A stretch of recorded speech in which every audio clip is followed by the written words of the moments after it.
Welcome to 2K Moms Kitchen. இன்றைக்கி என்ன பண்ண போகிறோன்னு பார்த்துடலாமா?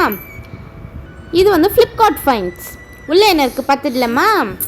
எப்பயும் மாதிரி தான் உள்ளே என்ன இருக்குல்ல எப்படி இருக்குன்னு பார்த்துடலாம். ரொம்ப நாளாக ஆசைப்பட்டு யோசித்து என்ன மேட்ருக்கு வா அப்படின்னா, இந்த வால் எங்கள் வீட்டில் ஹாலில் வந்து வால் பெயிண்டிங் பண்ணது எனக்கு பிடிக்கவே இல்லை. ஒரு அட்ராக்டிவாகவே இல்லை, ரொம்ப டல்லாக இருக்க மாதிரி இருந்தது.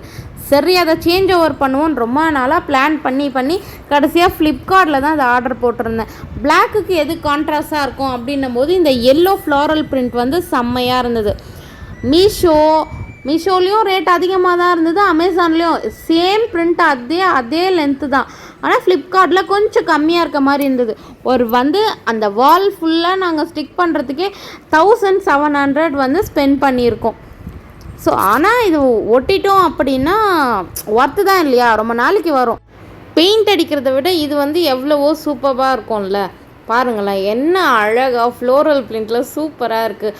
பிளாக்குக்கு கான்ட்ராஸ்டாகவே இருக்கும்ல. சரியான ஹாப்பி. எனக்கு எப்படா வாலில் ஒட்ட போகிறோம் அப்படின்ற மாதிரியே இருந்தது. சரி, எப்படி இருக்குன்னு பார்த்துடலாம், ஓகேவா? சரி, 1 2 3 டடா, காஸ்டியூமுக்கு மாறி ஆயிடுச்சு. தொடப்பக்கட்டை எடுத்துக்கலாம், வாலில் இருக்க டஸ்டெல்லாம் தட்டிக்கலாம். இங்கே இவங்க வேறு, ஹாய் ஃப்ரெண்ட்ஸ் இங்கே பாருங்கள் டடா அப்படிங்கிறாங்க. சரி, அவளுக்கு ஒரே ஹாப்பி, எப்படிடா அதில் ஒட்ட போகிறாங்க. இந்த இடத்து தான் இப்போ இதை தான் சேஞ்ச் ஓவர் பண்ண இந்த இடத்துல தான் டிவி. சரி, ஓகே, இது எந்த லென்த்தில் இருக்குது அப்படின்றது உங்ககிட்ட காட்டலான்னு சொல்லிட்டு மேலே வால் அதான சீலிங்லேருந்து கீழே வரையும் வந்து எக்ஸஸாக இருக்க மாதிரி இருந்தது. ஒரு டூ டைல்ஸ் சேர்த்தா எப்படி இருக்கும் அந்த லென்த்துக்கு. இது ஹைட்டாக இருக்குது, எனக்கு ஹைட் எட்டலை, டைனிங் டேபிள் போட்டே எனக்கு எட்டலை அப்படின்ட்டு அவர் ஆரம்பித்து வைப்பா அப்படின்னு, திருப்பி விழா பண்ணி வைப்பா அப்படின்னு. ஆனால் எனக்கு வந்து அது எந்த வேலை செஞ்சாலுமே இப்போ வரையுமே நான் பண்ணால் தான் எனக்கு அது சாட்டிஸ்ஃபைடாக இருக்கும்.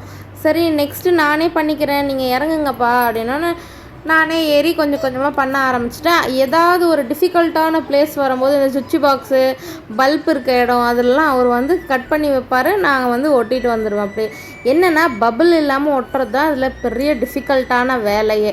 ஃபர்ஸ்ட் வந்து மெதுவாக அந்த பின்னாடி இருக்க ஸ்டிக்கரை இழுத்துட்டு வந்துட்டு பபுள் இல்லாமல் ஒரு துணியை வச்சு கண்டிப்பாக பண்ணுங்கள், சூப்பராக வரும். கை வச்சு பண்ணிங்கன்னா பபுள் தூக்கிடும். இப்போ பாருங்களேன்,